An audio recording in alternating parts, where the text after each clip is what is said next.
Oh, naughty truck, what have you done now? That's probably going to be the working title for this video, if not the final title. Other candidates include, this is why you don't buy the cheapest possible replacement part, or maybe, I should have bought a Ford. Yes, if you're thinking that the climate control blend door actuator for the driver's side that I replaced not too terribly long ago has again stopped working, you are absolutely right. Hello there, everyone. This is UXW Bill, and my mission, whether I really want to accept it or not, will be to find out exactly how this particular actuator has again found itself in a completely chowdered state. It does try to run, but it's not successful. And for those in the audience who are madly pounding on their keyboard and getting ready to post it, yes, I already tried repeating the climate control reset procedure, and it did not work. I had hoped that maybe as it wore in, that the resistive track had changed value and thrown off the calibration for the microcontroller and the climate control head, but no, that didn't happen. And if you're thinking, another possible solution to this is don't drive a vehicle that's new enough to have a microcontroller as part of its climate controls. Well, you two have a very valid point, but the problem is I live in the land of vehicles that rust out, and that's just not real practical. So, I'm going to drop that thing out of there after I go inside and get some tools, and we'll see what happened. I'll be back in just a moment, thanks to the magic of video editing. Oh, and I don't know if it shows up, but it looks like the exposure control on the iPhone is doing something trippy as the afternoon, early evening sun shines down on it. That'll probably give somebody a seizure, just like those dogs that my neighbor won't put away are going to do to me. And we have a dog barking ordinance around here. I just wish it would be enforced is all. Okay, now the first time that I embarked on this fool's errand, I actually went and bought a, well, sort of kind of semi-proper tool for the job in the form of a 5.5 millimeter socket that was really just long enough that I could get my fingers on it, and yet too long for me to actually try and drive it with any kind of a handle or socket or anything like that. That's part of the reason why I was hoping I'd never do this again. And here I am doing it again. Could I find those tools that I bought? No. I had them for more than a day. Of course I couldn't find them. Actually, if I could find them after a day, I'd be doing really, really well. But the good news is that the 6 millimeter socket out of my Harbor Freight socket set, as well as a little bit of help from this wobble extension, got the job done. I have no idea where my short 5 millimeter socket went. I should probably blame the keykeeper for that because I steal from him, he loots from me, and that's about perfect, right? So now that we've got this thing out, let's just turn the key on and see what it does. Well, it moved a little bit. Let's try that again so that you can see it. But it does not, it just doesn't respond when you slide this up and down. There's just nothing happening at all. Now, I had it on full cold. I don't think that'll make any difference, though, if I put it on full hot and turn it on. Yeah, it just kind of jerks a little bit, and then it doesn't respond any further. And, yeah, I don't know if the circuit logic in here is what's gone bad or if the little motor itself is sick, but if I can find my clip leads, we might find out here in a moment. Might also try cleaning that resistive track. This is not really the stuff I wanted to use, but again, it's the stuff that I could find. So, let's go ahead and see what might be going on here. Take a closer look at this thing. I don't know if I'm going to try and pursue a warranty replacement on this because this part's just as Chinese can be, and I would imagine if I had to send it clear back to China, it's probably just not worth the time, trouble, and most certainly not the expense. So let's get it apart and see what's gone wrong, if anything. I just now happen to notice that there's actually a little bit of grease that's peeking out from around that one clip. I don't think that's anything more than a cosmetic issue, though. So let's crack this bad boy open. So here's my theory. I just popped the cover on this and turned the key on, and I'll do the same for you in just a moment. The little motor itself appears to be fine. It goes through the entire extent of its travel, or at least what looks like the entire extent of its travel. I think it's actually the position sensing that's gone wrong. And in this module, rather than using a resistive track, as I believe they did in the factory original that was used by General Motors when they built this truck, here it looks like they've used a potentiometer, which is actually hiding underneath that small gear and is very clearly marked on the circuit board, and very descriptively too, I might add, as pot 1. But I want you to see what happens when I turn the key on. I want you to pay attention when the motor reverses and goes the other way, and provided nothing goes flying when I do this, which it already has at least once, you'll see that it puts an enormous amount of torque against that gear. Yeah, something's trying to fly away there. And then it just keeps on going. Now, that's not really a valid test, of course, because this little gear did pop up, so we'll do it again. We'll try to keep that little gear from popping up this time. But do you see how much force that little motor is putting against those gears? And if I had to guess, I'd say that little motor is actually powered right now and stalled. Let's pop this gear out and see. Yeah, it just keeps on going. So I think there's a problem with the position sensing here. I don't know if I can fix this or not, but I know it costs very little to try. There, it finally stopped. Maybe there's a timeout in the controller's logic if it senses the motor's been energized for too long. I don't know. The factory service manual might shed some light on that, but I just don't happen to have one. There we go. I don't think that was too much cleaner to use, do you? Here we are with a close-up view, thanks to the scanning electron iPhone, of not only the relevant portion of the circuit board, but also what is labeled as a potentiometer, though I really kind of have my doubts about that, in all honesty. Because unlike almost any potentiometer that you'd care to name, this one just spins around and around and around endlessly, and there is essentially no resistance that I can feel while I'm turning it. There's definitely the possibility that it's broken. There's always that possibility. I haven't actually slapped a set of test leads on it yet, nor a multimeter to see what it might do. I've tried to look up some details about this part because I suspect that maybe it is some type of a pulsating control or an encoder of some type. I really don't know. That perhaps it's translated into the resistance values along the way that the microcontroller and the climate control head happens to expect. Right about now, it really wouldn't surprise me too much if there isn't someone who's frothing or working themselves up into a real lather, shouting at their monitor and getting ready to bang out a missive on their keyboard saying, "Hey, moron, here's the data sheet for that part." Well, first of all, I'm not a moron. Second of all, thank you for your help if that is in fact you at this very moment, because so far I've not had much luck in locating any details about what this part is. There are probably markings on the other side. I wouldn't be too surprised if there were, but since it's tacked down on both sides, I can't actually flip it up without desoldering it. And I don't know that that wouldn't wreck things along the way because I'm not really equipped to do surface mount soldering.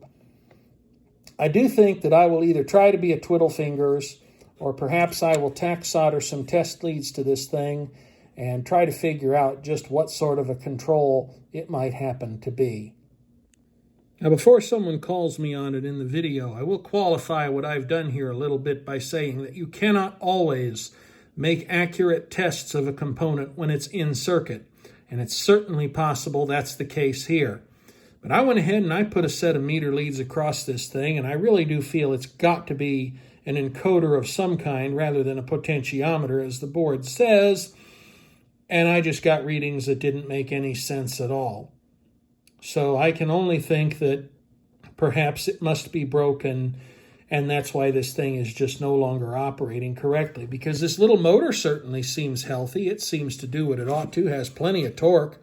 enough torque that it will actually start to pop and crack and cause these gears to skip as they go along, which is not very nice to them. Or it will actually cause the entire mechanism to start to try to cam out and therefore pop loose and send gears and everything else flying absolutely everywhere. So while it was certainly fun to explore this thing, and maybe I learned something, maybe you learned something, who knows, maybe we all learned something. It's certainly hard to say, but I don't think that this is really worthwhile to repair. I certainly don't think that it's practical, especially now that I've had it apart and possibly damaged it even more severely than it was, to try and make any kind of a warranty claim against it or anything along those lines. No, at this point, I think all that can really be done is to simply go ahead and replace it with another. However, that is not quite the end of the story. You see, until my replacement part arrives, and given that I haven't even ordered it yet, that is going to take a while, I think we can jerry-rig this thing to work.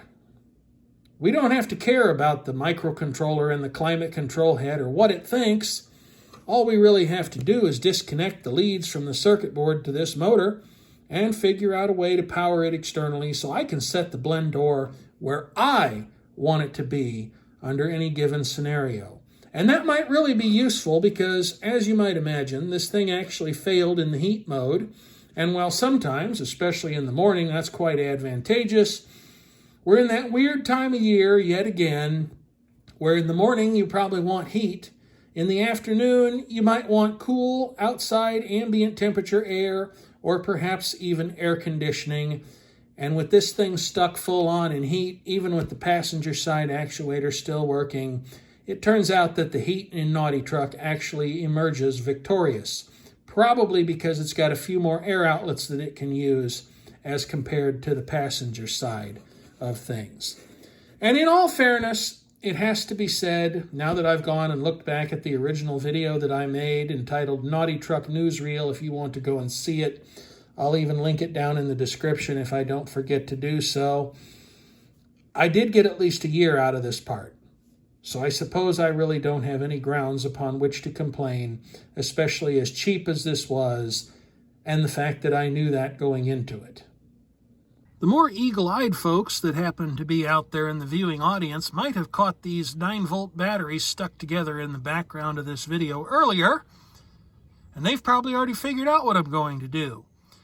But as for the rest of you, here comes the explanation. So here's my grandiose plan. We don't actually need the microcontroller and the climate control head to run this actuator back and forth for us. Sure, that would be the most convenient way and also the way that it's supposed to work, but all we really need to do in order to make things happen here is just to power this little motor in the direction where we want it to travel so that it drives the blend door in the appropriate direction for hot or cold air as needed to keep the occupants in the truck comfortable. And in order to do that, I'm simply going to hook it up to a little 9-volt battery and run it that way. Now, of course, 9-volt batteries contain only a pitiful amount of electrical energy, and they don't like to supply high currents for very long. It's also true that I have no idea what the specifications on this motor are as far as intended operating voltage or anything else along those lines. But I know that unless we get really, really crazy with it and put an absolutely egregious amount of voltage to this motor, it should withstand almost anything halfway reasonable for a short period of time.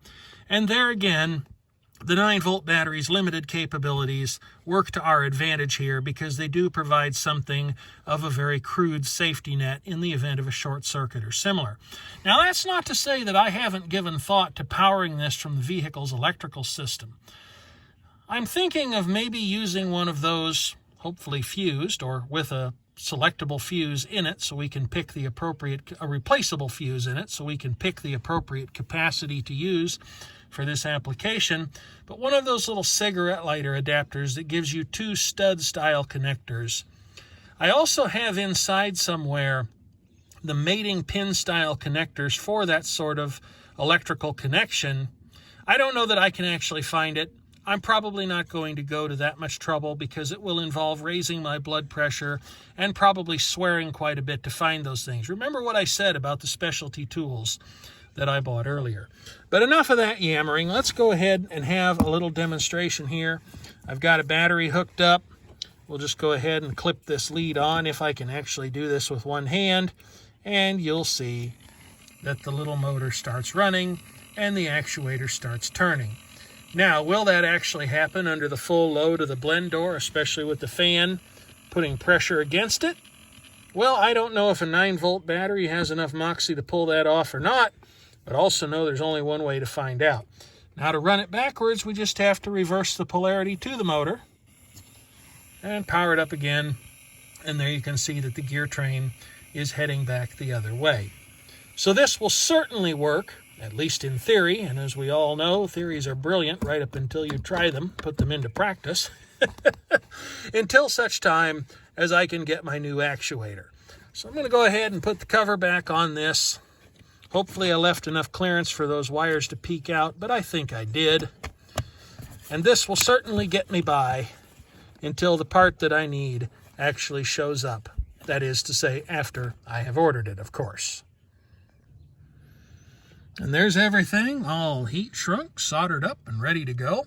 I lengthened the wires using a scrap piece of Ethernet cable that I pulled a single pair of wires out of, mainly because, well, I wasn't actually using and had no intention of using this as an actual Ethernet cable.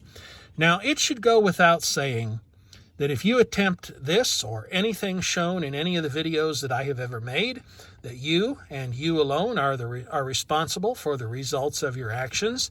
You should never operate a motor vehicle that is in an unsafe condition on any public roadway or any roadway that could be near people or living creatures of any kind.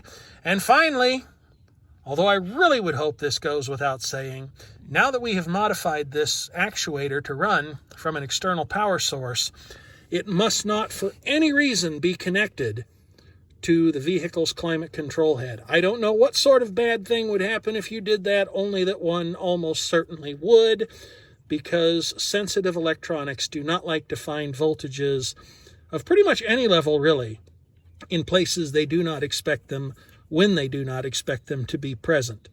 Now, in this case, it's actually impossible to do that because I actually removed the little circuit board inside this module, owing to the fact that I didn't need it. Now the only thing that's left is to put this thing in place and see if a single 9-volt battery is actually strong enough to actuate the blend door when it's under fan pressure, air pressure from the fan in its normal operating condition. So let's see what happens. Well, folks, this particular installment of the video concludes the good news portion of our broadcast. To kick things off, I've run out of daylight, but I went ahead and I fitted the actuator anyway. Tried running it back and forth after turning the ignition on, starting the engine, and, well, it's definitely cool out here right now at about 52 degrees Fahrenheit or thereabouts. I went ahead and kicked on the air conditioning anyway, and I was quite surprised as I ran the actuator back and forth to discover that instead of freezing cold air and burning hot air, I had only burning hot and lukewarm air. And I'll show you why. Something truly unfortunate has taken place here. I hope you'll forgive the extremely awkward angle of things here and the fact that the borescope is upside down. I really had to work very hard to get it to go through that dash vent and make it all the way down to the blend door. But I'm sure you might be able to tell already that is not what that door should look like. Houston, we have a problem.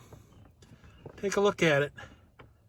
I think that the blend door has actually broken. I suppose probably just due to age and plastic degradation. I really don't know. I don't think I can give you any better of a vantage point here. Well, maybe I can. This is almost certainly not going to be a fun thing to fix. At first I thought that maybe it was jammed. And for all I know it could be, because that piece has certainly got to be somewhere. This is not the news that I wanted to have, folks, because I cannot imagine just how much of this dash is probably going to have to come apart. It's not a job I want to tackle myself. I don't even think I want to farm this off to the keykeeper. I don't even know if you could get these parts anymore. Probably not outside of a junkyard somewhere. There's a lot of these trucks still on the road even today. But parts for them are getting harder to find, and this thing's only, what, 18 years old at this point, I think? It's a little sobering to think that 2007 was that long ago. Somewhere in the neighborhood of 17 or 18 years. But yeah, I guess I'm glad I didn't go ahead and order a replacement part yet. Oh well. You know, if any of you folks have got a great desire to express your condolences down in the comments, or better yet, if your version of Naughty Truck, if your GMT 800 has pulled this particular stunt and you decided to repair it instead of phoning up the junk man and sending the truck off to be made into glue somewhere, I would certainly love to hear from you. Heck, if you've got a constructive comment of any kind, feel free to leave it. And if I have anything interesting or useful to say, I'll certainly go ahead and throw my own 2 cents in as a response to your comment, because I've said this in the past, but it probably bears repeating. I think that what I do here on YouTube is very much a two-way street, that hopefully you can learn something from me, even if only what not to do next time, or what not to do, period. And I can certainly learn things from you, and I have. It has really been a very interesting experience here on YouTube, and I'm not quitting or anything like that. That's just where the conversation throughout the course of this video happened to go. Yeah, I'm not real happy about this, but this too shall pass, I guess. So thank you as always for watching, and certainly do feel free to leave a comment if you happen to have one.